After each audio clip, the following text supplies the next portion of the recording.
뜨거운 여름 가운데 뜨거운 무더위 가운데 저희들을 지키시고 오늘 우리 생명사역교회를 사랑하여 주시고 각자를 사랑하여 주셔서 주님 앞에 나와 예배드릴 수 있는 귀한 은혜를 주시니 참으로 감사드립니다.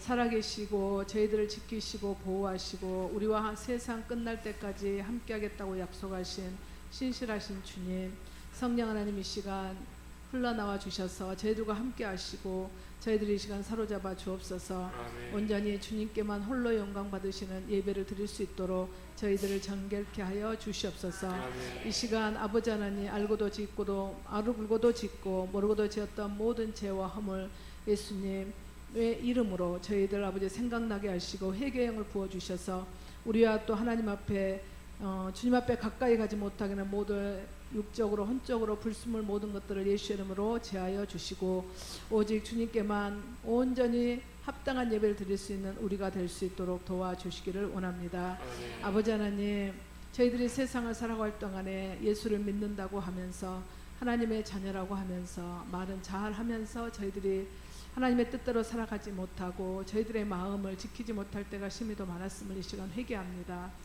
예수님이 주신 그 십자가가 온전히 하나님의 사랑과 또한 나의 믿음의 그 행실로 사랑을 보임으로 말미암아 많은 사람들에게 흘러가서 그들의 복음을 듣고 주께로 돌아오는 역사가 일어날 수 있도록 저희들을 축복의 통로로 복음의 통로로 사용하여 주시옵소서.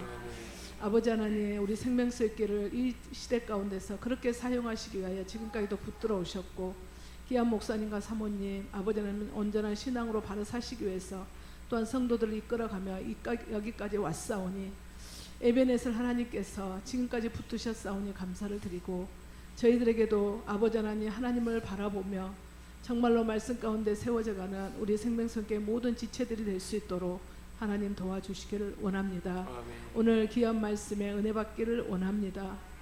내가 듣고 싶은 말만 듣지 않게 하시고 하나님이 나에게 하고 싶은 말, 아버지 우리 생명생교회에 들려주고 싶은 말씀을 온전히 듣고 깨달아 하나도 놓치지 않고 하나님의 뜻대로 살아드리는 우리의 산 예배가 될 수 있도록 삶의 예배로 일어날 수 있도록 우리들을 사용하시고 축복하여 주시옵소서. 아멘. 우리 생명성교회 아버지 아픈 한우들이 있습니다. 하나님의 약속을 믿고 온전히 신뢰하며 따라가는 우리가 될 수 있도록 도와주옵시고 아버지 하나님 어떤 고통 속에 있다 할지라도 아버지 하나님 이 고난 중에서도 하나님 나와 함께 하시고 반드시 고난이 유익이 된다는 그 사실을 믿고 그 말씀을 믿고 하나님의 약속을 믿고 다시 일어서고 힘을 내는 우리 모든 아픈 지체들과 또한 저희들이 될 수 있도록 하나님 도와주시옵소서. 아버지 하나님 육적인 아픔은 저희들이 보고 알지만 영적인 아픔, 영적인 아버지 하나님 장애 이런 것은 보이지 않습니다. 하나님 말씀으로 저희들을 깨워주시고 온전히 하나님께 기도함으로 찬양함으로 주님의 말씀 가운데 세워지고 또 강대상에서 흘러나오는 그 생명의 말씀을 온전히 붙잡고 일어서서 이 일주간만 아니라 아버지 하나님의 남은 생에 아버지 하나님 주님만을 바라보고 나가는 바로 설 수 있는 하나님의 기쁨이 될 수 있는 우리 생명성교회 모든 식구들 될 수 있도록 도와주시옵소서. 이 더운 중에도 전도하러 나오는 우리 하나님의 귀한 일꾼들이 있습니다. 하나님 복음 전하는 모든 자들에게 입술을 축복하시고 가정과 함께 하시며 아버지 하나님 풍성하고 아버지 하나님 하나님의 기쁨이 되는 그런 대열에서 절대로 뒤로 가지 않도록 한 발자국도 물러서지 않도록 영육간에 강건함 허락하여 주옵소서. 이 시간도 하나님 온전히 성령께서 함께 하시고 하나님의 기쁨이 되는 귀한 예배 시간이 될 줄로 믿사옵고 또 저희들을 귀를 깨워주시고 마음을 열어주셔서 하나님 말씀 그대로 안고 돌아가 세상 속에서 빛과 소금의 역할을 감당할 수 있는 우리 생명생교회 식구들에게 도와주시옵소서. 모든 것들이 함께 하심을 믿사옵고 감사드리며 우리 주 예수 그리스도 이름으로 기도드립니다. 아멘.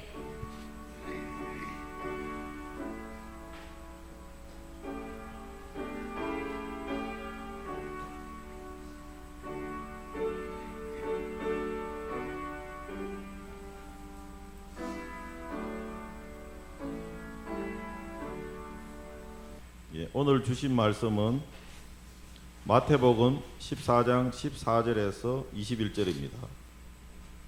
예수께서 나오사 큰 무리를 보시고 불쌍히 여기사 그 중에 있는 병자를 고쳐 주시니라.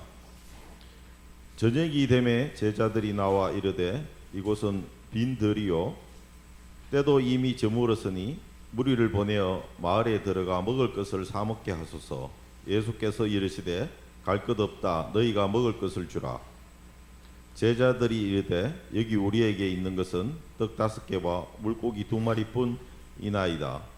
이르시되 그것을 내게 가져오라 하시고 무리를 명하여 잔디 위에 앉으시고 떡 5개와 물고기 2마리를 가지사 하늘을 우러러 축사하시고 떡을 떼어 제자들에게 주시며 제자들이 무리에게 주니 다 배불리 먹고 남은 조각을 12바구니에 차게 거두었으며 먹은 사람은 여자와 어린이 외에 5,000명이나 되었더라. 배를 타고 벳세다 빈들로 가셨습니다. 주님이 빈들로 가신 것은 아마도 홀로 있으면서 재충전도 하고 그러기 위해서 가셨을 것입니다. 예수님이 빈들로 가는 그 길을 수많은 사람들이 알고 여러 고을로부터 주님을 따라 나섰습니다. 많은 사람들이 예수님을 따라서 그 빈들에 따라왔는데 그들에 대해서 예수님이 갖는 마음이 어떤 마음일까요? 오늘 본문에 보니까 큰 무리를 보시고 그렇게 큰 무리가 따라와 나섰는데 그들을 향하여 불쌍히 여기셨다 그랬습니다. 불쌍히 여기다. 주님이 불쌍히 여기는 마음은 그 마음 깊은 곳에서 사랑하는 그 마음입니다. 의지할 것이 별로 없기 때문에 희망을 걸고 주님을 따라온 그들을 향해서 주님이 가진 마음은 그런 아주 따뜻하고 깊은 애끓는 사랑의 마음이 주님 안에 있었다는 것입니다. 사랑이 가득해서 주체할 수 없는 애끓는 긍휼의 마음입니다. 사랑하는 여러분, 누구에게 그런 마음을 품어 보셨습니까? 사랑이 가득해서 그를 생각하면 많은 사랑을 베풀고 싶고 또 힘든 그를 보면 뜨거운 그 안에서 솟아나는 그 사랑의 마음 있지 않습니까? 예수님이 그런 마음을 품었다는 거예요. 그 많은 사람들을 향하여 그 예수님 마음이에요. 우리가 세상에서 고통당하고 힘들어하고 소망 없이 살아가는 누군가를 볼 때 우리에게도 그 마음이 있으면 좋지 않겠습니까? 우리 주님은 그 마음을 갖게 되었습니다. 실제로 누가복음 15장에 보면 둘째 아들이 아버지 재산을 다 탕진하고 지금 고통 가운데 있는데 그 아들이 언제 돌아올까 하고 매일 산 고개 있는 곳을 바라보다가 마침 헐벗은 몸으로 낡은 옷을 입고 오는 그 아들을 알아차렸잖아요. 덜 기다렸어요. 달려가지고 끌어안으면서 품어주는 그 마음이 하나님 아버지가 우리를 향한 그 긍휼의 마음인 것입니다. 예레미야가 3장 22절 23절에 말씀하고 있습니다. 하나님의 마음이 어떤 마음인지를 그대로 표현해 놓고 있습니다. 여호와의 자비와 긍휼이 무궁하심으로, 자비와 긍휼이 무궁함으로 우리가 진멸되지 아니함이니이다. 여전히 하나님으로부터 멀어져 있고 하나님의 그 사랑을 제대로 받지 못하지만 하나님의 자비와 긍휼은 무궁하기 때문에 진멸되지 않는다는 거예요. 하나님은 우리의 연약함에도 불구하고 우리가 실수하고 그리고 하나님을 마음을 아프게 함에도 불구하고 하나님의 긍휼은 자비는 늘 우리를 떠나지 않는다는 것입니다. 아침마다 새로우니 주의 성실이 그도소이다 그랬어요. 그래서 아침마다 그런 연약함 가운데 있어도 하나님은 우리를 향한 긍휼의 마음과 자비의 마음이 늘 끊이지 않는다는 것입니다.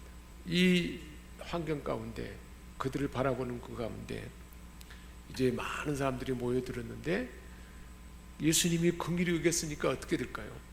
병든 자를 치유하고 또 필요한 사람들을 만져주기도 하고 위로하고 격려하고. 이제 저녁이 되자 15절에 제자들이 예수께 말합니다. 이곳은 빈들이요 때도 이미 저물었으니 저 많은 사람들을 마을로 보내서 이제 먹을 것을 사 먹도록 해야겠습니다. 그랬더니 예수님이 16절에 뭐라고 말씀하시는가요? 너희가 먹을 것을 주라. 육체적으로 굶주린 사람들, 영적으로 굶주린 사람을 보면 그들의 필요를 채워줄 책임이 저와 여러분에게 있다는 것입니다. 우리 주변에 굶주리고 헐벗고 고통당하는 자가 있다면 다른 누군가 아니고 바로 내가 그의 필요를 채워줄 그 책임이 있다는 것을 우리 주님은 말씀해 주고 있습니다. 실제로 예수님은 요한복음 21장에 부활하셔서 제자들에게 세 번째 나타났을 때 예수님의 대표적인 수제자인 베드로에게도 말씀했습니다. 시몬아, 네가 이 사람들보다 나를 사랑하느냐? 사랑의 마음을 시몬에게 가득 부으시고 사랑의 그 마음을 부어놓으시고 주님이 말씀했잖아요. 내 양을 먹이라 그랬잖아요. 내 양을 먹이라. 굶주린 자를 먹이라는 것입니다. 베드로에게도 그렇게 말씀했어요. 제자들에게도. 우리 주님은 저와 여러분에게 그 책임을 우리에게 주시다는 것입니다. 육체적으로 굶주린 자들에게는 필요한 양식을 나눠주고 영적으로 굶주린 자들에게 복음을 나눠주도록 저와 여러분을 부르셨다는 거예요. 그 일을 감당하도록 그렇게 우리를 부르셨다는 것입니다.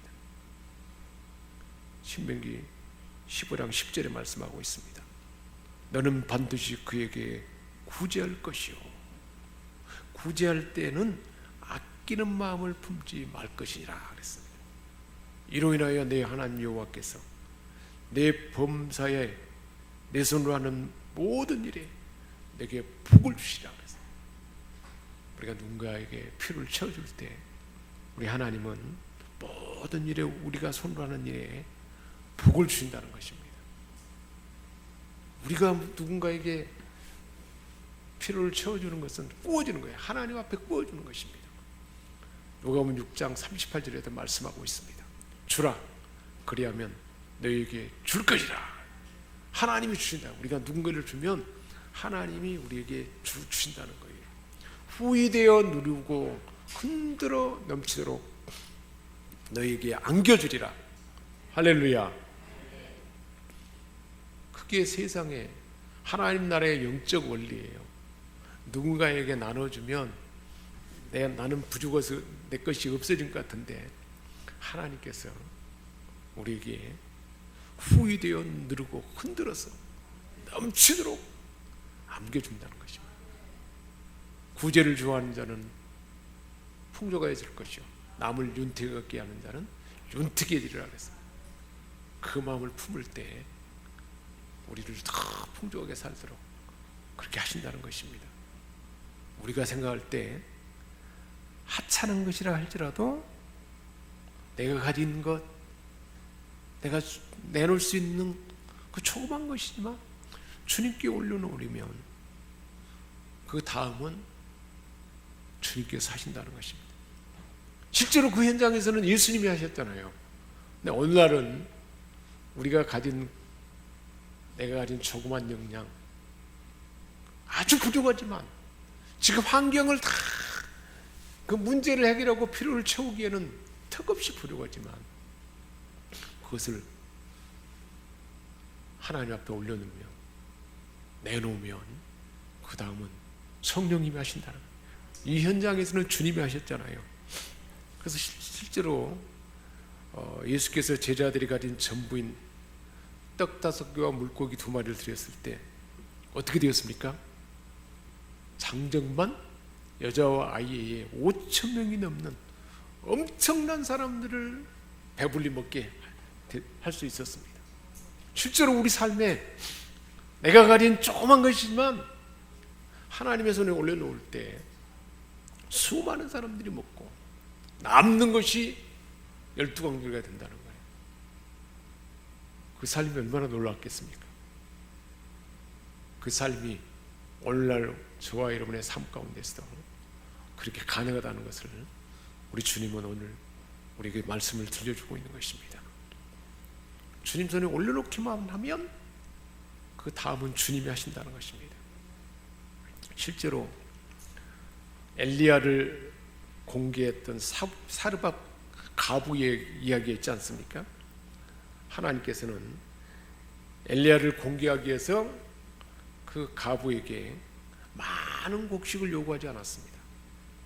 그가 가진 식량 전부인데 한 줌의 가루와 조금의 기름뿐이었습니다. 조금 부족하잖아요. 근데 그것을 엘리야에게 가져가서 그것을 내어놨더니, 그렇게 섬겼더니 하나님께서 역사하셨습니다. 기근이 끝나기까지 통에 가루가 마르지 않고 기름이 닿지 않도록 계속 솟아났다 그러지 않았습니까? 이게 놀라운 일입니다. 실제로 이런 역사가 나타난다는 것입니다. 하나님이 우리에게 요구하는 것은 최고의 것을 원하는 것은 아닙니다. 우리가 가진 것, 가능한 것, 단지 우리가 가진 역량으로 최선을 다해서 하나님 손에 맡겨드리면 그 다음은 하나님이 하신다는 것입니다. 18절에 그것을 내게로 가져오라, 그것을 내게로 가져오라, 내게, 그리고 여기에 지금 가져오라는 거예요. 보잘것없는 것이지만 하나님 손에 올려놓으면 큰 역사가 일어난다는 거예요. 있는 그것을 주님의 손에 올려놓는 것입니다. 하나님께 맡기는 것입니다. 저와 여러분이 가진 있는 그것을 만왕의 마귀신 주님께 맡기며 하나님께 맡기며 부족한 것이 변해서 풍부한 것으로 채워질 줄 믿습니다. 실망이 변해서 희망으로 바뀝니다. 우리 예수님께서는 오늘날도 저와 여러분에게 그것, 너가 내어놓을 수 있는 그것을 내게로 가져와라 말씀하고 있습니다. 빈들이지만 많은 사람들에 비해서는 너무 뜨겁지만 하나님의 손에 올려놓기만 하면 하나님이 일하는 것입니다. 어떻게 진행되는가 보겠습니다. 19절에 무리를 명하여 무리를 명령했습니다. 하나님의 역사가 나타나는 데는 하나님의 우리를 향한 명령이, 하나님의 뜻하심이 우리 마음에 하기를 원하는 명령이 먼저라는 것입니다. 그 명령에 따르는 것이었습니다. 실제로 마가복음 6장 40절에 보면 잔디 위에 앉히시고 무리들을 100명씩 50명씩 앉게 했습니다. 그 명령을 한 거예요. 보리떡 5개와 물고기 2마리뿐인데 사람들이 순차적으로 앉게 했습니다. 지금 아무것도 없는데 그 명령에 그대로 따른 거죠. 말씀하신 그대로 순종했습니다. 음식이 준비되지 않았는데도 예수님 말씀에 순종한 것입니다. 그래서 식사를 할 수 있는 자세를 그렇게 취했다고 했어요. 실제로 밥을 먹을 수 있는 자세를 다 같이 이제 준비하고 기다리고 있었는 거예요. 예수님이 하신 일을 많이 경험했기 때문에 무슨 일이 있겠지요. 기대하는 마음으로 그 현장에 그렇게 있게 됐습니다. 그러자 예수님이 18절에 떡 5개와 물고기 2마리를 가리사 축사하시고 하나님 앞에 감사하며 기도한 것입니다. 축사라는 것, 우러러 축사한다. 하나님께서 내 기도를 듣는 줄 믿습니다. 이 길에 하나님 역사할 줄 믿습니다.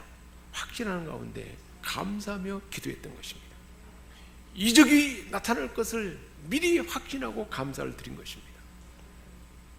믿고 성부 하나님 앞에 감사하고 찬양한 것입니다. 이것이 바로 하나님의 역사로 나타났습니다. 자, 어떤 과정이었습니까? 그리고는 이제 떡을 떼어서 먼저 예수님이 제자들에게, 그리고 제자들이 수많은 무리에게 나눠줬는데, 떡을 떼어서 처음 떼는 주체는 누구였습니까? 예수님이었습니다. 제자들은 단지 전달하는 보조 역할만 하면 돼요. 그러니까 저와 여러분이 하나님께서 내가 가진 조그만 거지만 하나님의 손에 올려놓으면, 그러면 하나님이 하시는 거예요. 하나님이 하시는 거예요. 그래서 나는 하나님이 하신 일에 보조자로서 중간에 역할만 하면 수많은 사람들이 먹게 되고 풍성함이 나타난다는 것입니다. 이것을 우리는 엄두에 둬야 돼요. 지금 있는 것, 그것을 하나님의 손에 맡기는 거예요. 그럼 하늘의 축복이 임하게 되고, 주님의 손에서, 성령님의 손에서 이제 내게 그 조그만 것이 들려져서 나눠줄 때 우리에게 다 체험이 된다는 것입니다. 창세기 18장 14절에 말씀하고 있어요. 여호와께서 능치 못한 일이 있겠느냐, 기한이 이를 때 내가 내게로 돌아오리니 사라에게 아들이 있으리라. 할렐루야. 얼마나 그게 불가능한 일이지 않습니까? 하나님께는 능치 못할 일이 없다는 거예요. 저와 여러분의 삶 가운데 그 기적이 나타날 줄 믿습니다. 민수기 11장 23절에도 말씀하고 있어요. 모세에게 하나님 말씀했습니다. 여호와의 손이 짧아졌느냐, 내가 이제 내 말이 내게 응하는 여부를 보리라. 그랬어요. 내 말이 내게 응하는 그 일을 분명하게 보게 될 것이다. 그대로 역사했던 것입니다. 그래서 결국 어떻게 됐습니까? 나누어졌더니 풍성해졌습니다. 20절에 다 배불리 먹고 남은 조각을 거두니 12바구니라. 다 배불리 먹었습니다. 예수님의 제자들이 주님께 올려놓은 떡과 물고기가 쌓여있을 때가 아니고 떼어서 나눠줄 때 풍성함으로 바뀌었습니다. 풍성하게 되는 비결은 쌓아둠이 아니라 나눔이라는 거예요. 사랑하는 여러분, 일생의 삶 가운데 쌓아두면 그것은 축적되는 것이 한계가 있어요. 늘 부족해요. 나눠주면 어떻게 될까요? 더 풍성해집니다. 그 삶이 얼마나 행복한 삶이겠습니까? 이 원리, 하늘의 원리를 꼭 분명히 받아들이고 실제로 경험해 봐야 돼요. 내가 가진 것 나눠줄 때 더 풍성하게 채워주는 것을, 그 경험이 얼마나 복된 인생이겠습니까? 이걸 체험해 봐야 돼. 오늘 분명하게 체험하도록 하나님 저와 여러분에게 이 말씀을 주신 줄 믿습니다. 우리 모든 것이 그래요. 지식의 은사, 이 은사를 하나님 앞에 내 은사를 내놓을 때, 하나님을 위해서 내 인사를 내놓을 때 더 풍성함으로 내게 부어줍니다. 지혜의 은사 마찬가지. 이것을 하나님 앞에 내놓을 때 더 풍성으로 부어줘요. 찬양의 은사, 이것을 하나님 앞에 맡기며 그 시간을 들여서 내놓을 때 찬양의 은사로, 찬양의 기쁨으로 우리에게 차고 넘치는 것입니다. 가르치는 은사도 마찬가지예요. 그것을 사장해버리면 아무것도 아니에요. 하나님 앞에 내어놓을 때 확장되는 거예요. 사도 바울이 어떻게 짧은 기간에 그렇게 많은 영향력을 나타냈을까요? 극적으로 예수님을 만나고 나서부터 자기가 가진 역량을 하나님 앞에 내놓은 거예요. 그러니까 풍성하게 채워준 거죠. 그걸 경험한 것입니다. 실제로 하나님 나라는 모든 게 충만함이고 풍성함이에요. 이 원리를 분명히 터득하시고 그 복된 삶을 살아가는 여러분 되시기를 주의 이름으로 축복합니다. 그 예수님은 사람들을 바라볼 때 긍휼의 마음을 품고 있다는 거예요. 긍휼의 마음이 있을 때 그 일이 시작된다는 것입니다. 가정 안에 아내와 남편, 아이들을 볼 때, 또 누군가를 볼 때 긍휼의 마음에서 시작되는 것입니다. 그에게 지금 필요한 것이 뭘까? 내가 가진 섬김, 헌신, 그것을 하나님 앞에 올려놓는 그 마음으로 그것을 내어줄 때 그 풍성함이 우리에게 나타나도록 하나님이 역사한다는 것입니다. 그 일에 우리는 그 마음을 품어야 된다는 거예요. 주변을 살피면서. 그럴 때 일하시는 분은 누구예요? 예수님이 하셨잖아요. 올려놓기만 하면, 내가 마음을 품고 내놓기만 하면 그 다음에 하시는 일은 예수님이 하십니다. 구원주로서 우리의 연약함을 아시는 주님께서, 세상에 수많은 사람들의 연약함을 아시는 주님, 우리에게도 그 마음을 품게 하셔서 그 역사를 진행하게 하시는 것입니다. 이제 다음 주 남은 생에 그렇게 내가 가진 조그만 것이지만 주님의 손에 올려놓아서 풍성한 삶을 경험하도록 우리에게 이 말씀을 주셔서 우리 가운데 그렇게 하시겠다고 우리에게 이 소망의 말씀을 주신 줄 믿습니다.